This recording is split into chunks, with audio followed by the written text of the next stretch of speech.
Hi everyone, welcome to my channel travel with Aishi. ఈరోజు మనం మొట్టమొదటి జ్యోతిర్లింగం సోమనాథ్ ఆలయం దర్శించుకుందాం. ఈ వీడియోలో సోమనాథ్ ఎక్కడ ఉంది, సోమనాథ్ ఎలా చేరుకోవాలి మరియు సోమనాథ్లో ఎక్కడ స్టే చేయాలి ఇప్పుడు మనం తెలుసుకుందాం. సోమనాథ్ గుజరాత్ రాష్ట్రంలో సౌరాష్ట్రలోని వీర్వల్ అనే పట్టణానికి 5 కిలోమీటర్ల దూరంలో ఉంది. ఇప్పుడు మనం తెలుగు రాష్ట్రాల నుండి సోమనాథ్కి వెళ్ళాలి అనుకుంటే ముందుగా బై ట్రైన్లో గుజరాత్ దగ్గర ఉన్న రాజ్కోట్ చేరుకోవాలి. రాజ్కోట్ నుండి సోమనాథ్ 200 కిలోమీటర్లు ఉంటుంది. బై బస్సులో ఆర్ క్యాబ్లో చేరుకోవచ్చు. అంతేగాక రాజ్కోట్ నుండి సోమనాథ్కి 5 కిలోమీటర్ల దూరంలో వీర్వల్ అనే రైల్వే స్టేషన్ ఉంది. బై ట్రైన్లో సోమనాథ్కి చేరుకోవచ్చు. So choice is yours. మరియు సోమనాథ్లో ట్రస్ట్ రూమ్స్ మనకి అందుబాటులో ఉంటాయి. ఆ వెబ్సైట్ లింక్ కింద డిస్క్రిప్షన్లో ఇస్తాను, చెక్ చేయండి. సోమనాథ్ వెళ్ళే రూట్లో బీచ్ చాలా వ్యూస్ బాగున్నాయి. అలా 4 అవర్స్ జర్నీ చేశాక సోమనాథ్కి చేరుకున్నాను. ఒకవేళ మీరు వీర్వల్ రైల్వే స్టేషన్లో వస్తే టెంపుల్కి 5-6 కిలోమీటర్ల దూరంలో బై ఆటోలు దొరుకుతాయి. సో ఆటోల ద్వారా మీరు సోమనాథ్ టెంపుల్కి రీచ్ అవ్వచ్చు. సోమనాథ్ టెంపుల్ లోపలికి mobile camera, any electronic items లోపలికి అలో చేయరు. ఇక్కడ మనకి సోమనాథీశ్వరుడిగా మనకి దర్శనం ఇస్తారు. ఈ ఫోటోలో ఉన్నదే సోమనాథీశ్వర ఆలయం. ఈ వీడియోలో కనిపిస్తున్నదే Somnath temple night view. Different lighting కలర్స్తో చాలా అంటే చాలా బాగుంది. టెంపుల్ టైమింగ్స్ పొద్దున్న 6 గంటల నుండి రాత్రి 10 గంటల వరకు ఓపెన్ చేసి ఉంటుంది.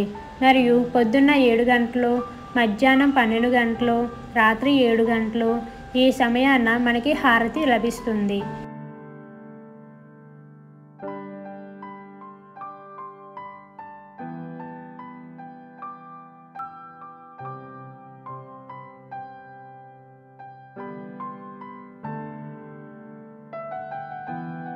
టెంపుల్ పక్కన స్ట్రీట్లో ఇక్కడ ఓషన్ వ్యూ అని ఉంది కదా, ఇలా స్ట్రైట్గా వస్తే బీచ్ ఉంటుంది. మరియు సన్సెట్ పాయింట్ను కూడా ఎక్స్ప్లోర్ చేయొచ్చు. చాలా అంటే చాలా బాగుంటుంది. ఇక్కడ మీరు నచ్చినంత టైం స్పెండ్ చేయండి.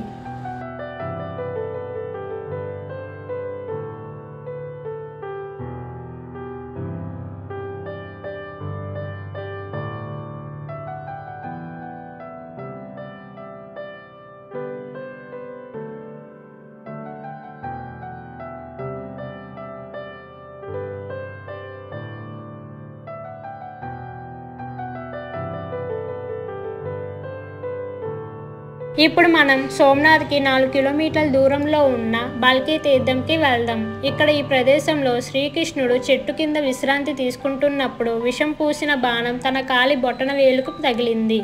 ఆలయం లోపల బాణం తగిలిన కృష్ణుడు, వేటగాడు, పురాతన కాలం నాటి చెట్టును మనం చూడొచ్చు. ఇంతటితో మన సోమనాథ్ యాత్ర ముగిసింది. జై సోమనాథ్. ఈ వీడియో సంబంధించి మీకు ఏమైనా డౌట్స్ ఉంటే కింద కామెంట్ సెక్షన్లో కామెంట్ చేయండి. Thanks for the watching and please subscribe.